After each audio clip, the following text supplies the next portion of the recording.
अस्सलाम वालेकुम। बिन्त हमीद में आप सबको खुश आमदीद। आज की हमारी वीडियो का मौजू है सदका किसको देना चाहिए। हदीस में है, नबी करीम सल्लल्लाहु अलैहि वसल्लम ने जब मास को यमन भेजा तो फरमाया कि तुम इन्हें इस कलमा की गवाही की दावत देना कि अल्लाह के सिवा कोई माबूद नहीं और ये कि मैं अल्लाह का रसूल हूँ। अगर वो लोग ये बात मान लें तो फिर इन्हें बताना कि अल्लाह ताला ने इन पर रोज़ाना 5 वक्त की नमाज़ें फ़र्ज़ की हैं। अगर वो लोग ये बात भी मान लें तो इन्हें बताना कि अल्लाह ताला ने इनके माल पर कुछ सदका फ़र्ज़ किया है जो इनके मालदार लोगों से लेकर इन्हीं के मोहताजों में लौटा दिया जाएगा। आम तौर पर जब हम सदका देने लगते हैं तो सोचते हैं कि किसको दें किसको ना दें। तो इसके बारे में शेख अब्दुल कादिर जिलानी ने एक मरतबा से किसी ने सवाल किया था। एक सौदागर ने अर्ज़ किया कि ज़कात के अलावा सदक़ात व खैरात किसी को देना चाहता हूँ, मगर मुझे कोई मुस्तहिक इंसान की शिनाख्त नहीं है। मतलब कि किसको दूँ किसको ना दूँ, आप बताएं मैं किसको दूँ और किसको ना दूँ। शेख अब्दुल जिलानी ने फरमाया, तुम इसको भी दो जो तुम्हारे ख़्याल में मुस्तहिक है और इसको भी दो जो मुस्तहिक नहीं है, ताकि अल्लाह ताला तुझे वो दे जिसका तू मुस्तहिक है और वो भी दे जिसका तू मुस्तहिक नहीं है।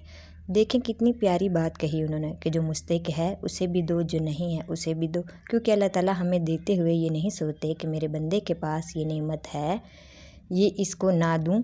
वो तो रहीम व करीम है, बस नेमतों से नवाजता रहता है, बिना ये सोचे बिना ये देखे कि इसके बंदे ने इसकी इबादत की या नाफरमानी की, बस दिए चला जाता है। जबकि हम क्या करते हैं, किसी को सदका खैरात देने के लिए आसपास मुस्तहिक लोगों को ढूंढते हैं, तब तक 2-4 दिन वैसे ही गुजर जाते हैं। जबकि आप जानते हैं कि सदका बलाओं को मुसीबतों को टालता है। तो फिर जब नेकी ही करनी है तो नेकी में देरी कैसी। जब हम दुआ में अल्लाह ताला से मांग रहे होते हैं तो क्या हम सोचते हैं जो हम मांग रहे हैं हम उसके मुस्तहिक हैं या नहीं। हम अगर हम इस चीज़ के मुस्तहिक नहीं हैं और अल्लाह वो चीज़ रोक दे तो हमारा क्या हाल होता है। मोमिन तो होता ही वो है जो दूसरों के लिए भी वही पसंद करे जो अपने लिए करता है। अगर हम ये पसंद करते हैं कि हमें वो भी मिले जो हमारी ज़रूरत का है और वो भी मिले जो अभी ज़रूरत नहीं मगर आइंदा इसकी ज़रूरत हो, तो अगर वो शख्स अपनी ज़रूरत हमारे सामने रखता है और अगर कोई नहीं भी रखता तो हमें क्या हुक्म है। अल्लाह ताला फरमाते हैं कि जो रिज़्क़ हमने इन्हें अता किया है इसमें से वो खर्च करते हैं, इनको भी देते हैं जो मुस्तहिक हैं, गरीब व मिस्कीन हैं, और इनको भी देते हैं जो गरीब व मिस्कीन की कैटेगरी में नहीं आते मगर मुस्तहिक हैं, वो भी हक़ रखते हैं। वो बस मोमिन के लिए यही है कि वो अपने माल को अल्लाह की राह में ख़र्च करता रहे।